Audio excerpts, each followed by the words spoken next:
The sun hung lazily over Lagos, its heat pressing into the streets like an unrelenting tax collector. It was February 14th, and love had painted the city in strokes of red and white. Bouquet of roses sat proudly in the hands of giggling women. Lovebirds crowded the mall, and roadside vendors doubled their prices, knowing that even the hardest Lagos men would buy flowers today. But for Ezinne, the day tasted like bitter leaf. She stood in the middle of her tastefully furnished apartment, staring at the bouquet of flowers on her glass coffee table. It had arrived that morning with a note that read, "I'm sorry." No name, no explanation. Just two words, glaring at her like an unfinished apology. She knew who it was from, Chuka, the same Chuka who had promised her forever, and then shattered it into pieces sharp enough to slice through her heart. Last week, she had caught him in the arms of another woman, and his excuses had been as useless as an umbrella in Lagos rain. "It's not what it looks like," he had stammered, but Ezinne was not born yesterday.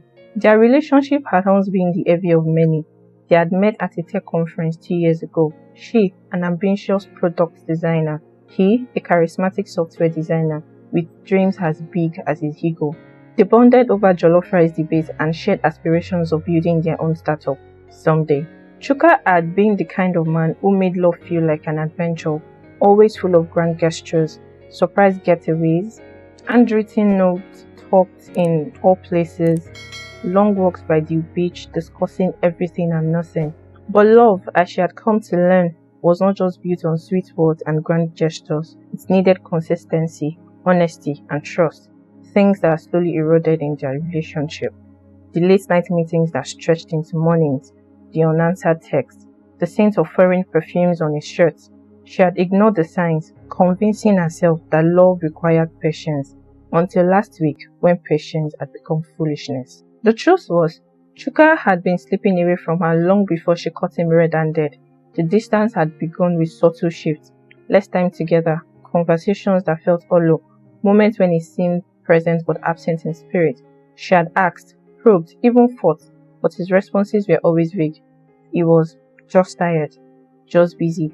But Ezinne knew that love, real love, made time. Love did not thrive in secrecy, and Chuka had become a man of secrets. Her worst fears were confirmed when she walked into a restaurant one evening after work. She had planned a surprise dinner, something spontaneous to reignite their spark. Instead, she found him laughing intimately with another woman, his fingers brushing against hers in a way that spoke of familiarity. That was when the illusion shattered. His betrayal wasn't just physical, it was emotional, deliberate, and worst of all, unapologetic. Now, as couples filled the city with whispers of sweet nothings, she sat alone in her apartment, a glass of red wine in her hand, wondering if love was a beautiful scam. Her phone buzzed. "Babe, come out. We cannot let one useless man ruin our Valentine's Day." Token's voice blared through the phone. "We're going out, and you don't have a choice." Ezinne sighed. She was in no mood to celebrate, but she knew to care. The girl was like a personal hurricane. She would show up at her door if she refused. "Fine," she muttered. "Where?" "Echo Atlantic, New Lounge. Na big men go dey there." Ezinne rolled her eyes. "You and your big men."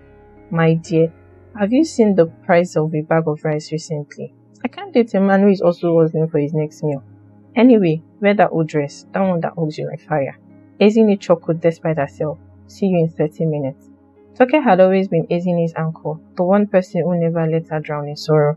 Their friendship had been forged in the fires of university struggles, group projects, overnight cramming sessions, and endless complaints about Nigerian lecturers. Through heartbreaks, job rejections, and family pressure, Toke had remained a constant. She was loud, opinionated, and sometimes reckless, but she loved Ezinne fiercely, and that was all that mattered.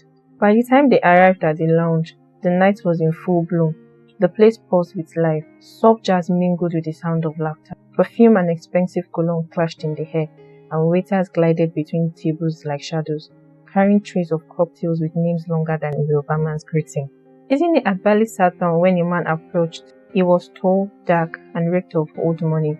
He had the self-assured swagger of a man who had never had to check his account balance before making a purchase. "Ladies," he said, his deep voice slicing through the music. "Can I buy you both a drink?" Toke's eyes lit up like the NEPA lights after weeks of blackout. "Of course." Ezinne, however, felt nothing. The man was handsome, well-dressed, and probably drove a car that cost more than a duplex in Surulere.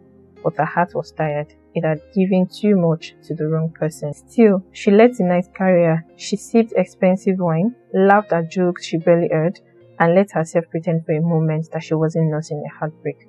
Then out of the corner of her eyes, she saw him, Chuka. He was at the far end of the lounge, his arm wrapped around the woman whose laughter was too loud, too familiar. Ezinne felt her stomach tighten. Wasn't this the same man who had sent her a flower that morning? The same man who claimed he was sorry? The audacity, the shamelessness, the sheer Lagosness of it all. Toke followed her gaze and hissed, Omo, men will disgrace you. Do you want to leave? Ezinne took a slow sip of her drink. Then she did something she never thought she would do. She stood up, squared her shoulders, and walked towards him. Chuka's smile faltered when he saw her.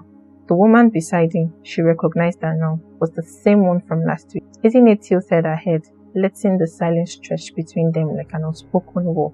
Ezinne, Chuka started, his voice laced with guilt. She held up a hand. Save it. The woman beside him smirked. Babe, who is she? Ezinne smiled, a slow knowing smile. I'm the fool who once believed in him. Then without saying another word, she turned on her heels and walked away. Toke met her halfway, eyes gleaming with pride. That was a bad bitch move. Ezinne exhaled, feeling something loosen inside her. Something that had been tied for too long. Maybe love was a scam. Maybe men would always disgrace you. But tonight, she had chosen herself. The next few weeks were filled with the type of self-discovery that only heartbreak could trigger. Ezinne stopped running away from her pain and started facing it. She threw herself into her work, driving deep into product design, creating designs that reflected her newfound strengths. She attended yoga classes, and for the first time in a long while, she practiced self-care. Not because she had to, but because she deserved to. She took weekends for herself, spending entire days in the serenity of her apartment, surrounded by books, candles, and soft music. She rekindled old hobbies, things she had forgotten about in the frenzy of a toxic relationship. Painting, journaling, and cooking meals that nourished her body and her soul. Most importantly, she learned how to let go of the need for validation. Ezinne has spent so much of her life seeking approval, whether from her parents, her ex, or society. But now, she was learning to approve of herself. She began to trust in her intuition, to love herself unconditionally.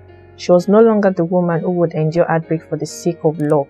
She was the woman who would walk away from anything that didn't serve her goals. A month after the night at the lounge, Ezinne found herself sitting in the balcony of her apartment, sipping a cup of tea as the sun set over Lagos. She thought of Chuka, and though there was a twinge of sadness, it was accompanied by something else, a quiet satisfaction.